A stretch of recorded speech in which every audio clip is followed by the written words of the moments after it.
Renato, falando da questão das mudanças que são necessárias para a educação, surgiu, inclusive, durante o seu ministério, a questão da Base Nacional da Educação, base comum. Como que isso funciona? Por que entrou essa discussão? Qual que é a importância de tudo isso? Olha, essa é uma experiência internacional bem sucedida, a Austrália sendo talvez o melhor modelo, mas Reino Unido, parte dos Estados Unidos, etc. É a ideia de que haja uma definição amplamente discutida do que cada aluno em cada ano deve ter aprendido, e não conteúdo, competência. Não é o decoreba de que no fim do ano tal você aprendeu tal coisa de literatura, ou tal coisa da história, ou os afluentes da margem esquerda do Rio Amazonas.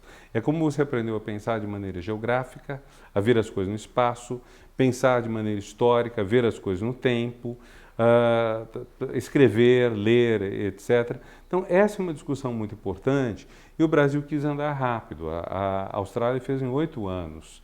Primeira versão, nós quisemos fazer uma primeira versão em alguns meses, equipes foram constituídas, totalmente independentes do MEC, o MEC não interveio em nada no conteúdo delas, elas entregaram os projetos foram publicados, estão em discussão, há uma discussão mais forte no tocante à história, que é um setor que eu critiquei, porque considerei que eles tinham feito uma coisa de viés ideológico, que não deveria ser o caso, português, em que parece faltar a gramática, e matemática, que são nessas 3 matérias, são matérias-chave, está havendo discussão maior e é muito importante que haja essa discussão, porque o MEC não é o autor do projeto. O MEC solicitou esse projeto justamente para ter a mais ampla liberdade de discussão. Qual o resultado da base? Você sabendo o que cada aluno precisa saber em cada ano, você pode mudar totalmente o livro didático. Uma parte vai ser uma base nacional comum, uma parte vai ser específica de cada rede estadual ou municipal. E aí o ideal é você colocar tudo em tablet. Demora tempo. Meu sonho era fazer isso em 2017, se eu tivesse ficado. Não dá, porque para você fazer um livro didático, calcula-se em 3 anos, em média.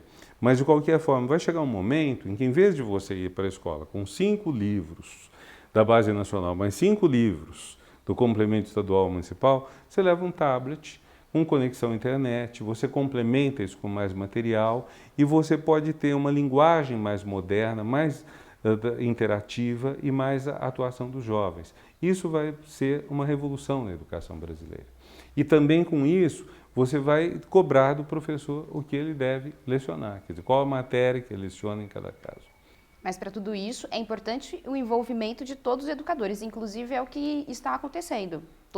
Existe uma consulta pública? Há uma consulta pública, isso tudo deve ir depois, o ministro deve encaminhar ao Conselho Nacional de Educação, que é quem vai tomar a decisão final sobre a base. Então, o ideal é que ainda este ano nós tenhamos a base definida.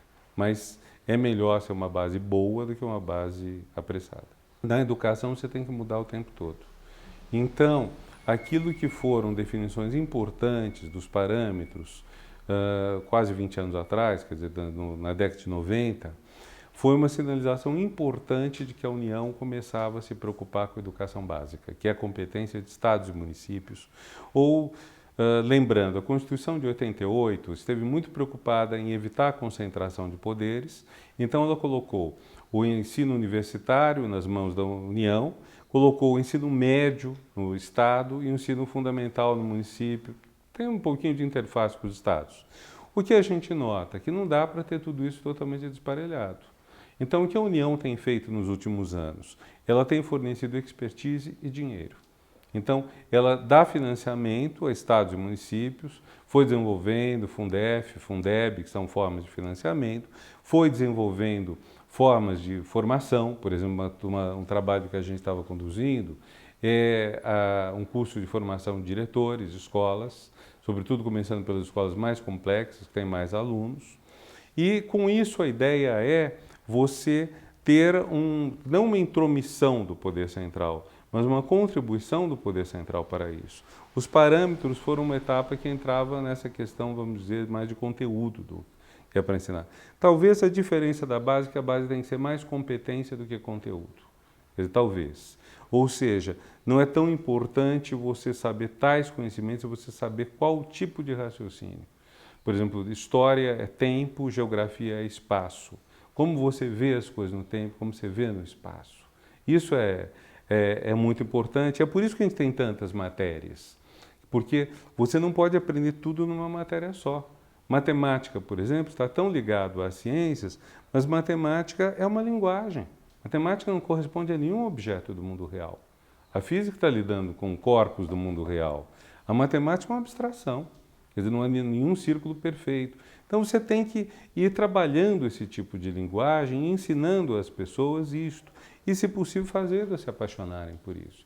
Como acontece nas Olimpíadas de Matemática, que são uma coisa absolutamente empolgante. Você dá 500 medalhas de ouro para jovens de 10 a 17 anos que tiveram notas muito boas em matemática e todos da rede pública. É uma coisa muito bonita você ver isso. O senhor comentou em algum momento na nossa entrevista da importância da tecnologia, de usar os tablets, de repente não precisar de tantos livros. Como que a tecnologia deve ser inserida e deve ajudar a questão da educação?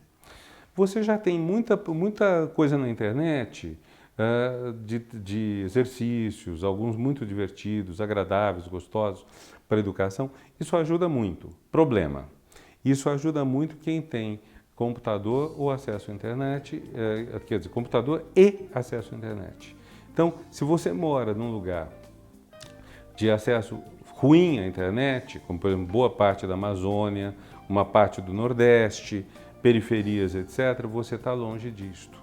Então, isso tem aumentado a desigualdade até, porque enquanto uns podem se esmerar cada vez mais, outros vão ficando mais para trás. Então, esse é um ponto que nós temos que garantir banda larga para todo mundo. Nós temos que garantir um acesso de primeira qualidade a todo mundo e temos que garantir que toda criança possa ter um acesso, de alguma forma, a conteúdos educacionais via tablet ou equivalente. E a gente continua conversando com o doutor em filosofia Renato Giannini Ribeiro. Você pode acessar o nosso portal neteducação.com.br e curtir a nossa página facebook.com/neteducação. A gente também está no Twitter e você ainda pode se inscrever no nosso canal no YouTube.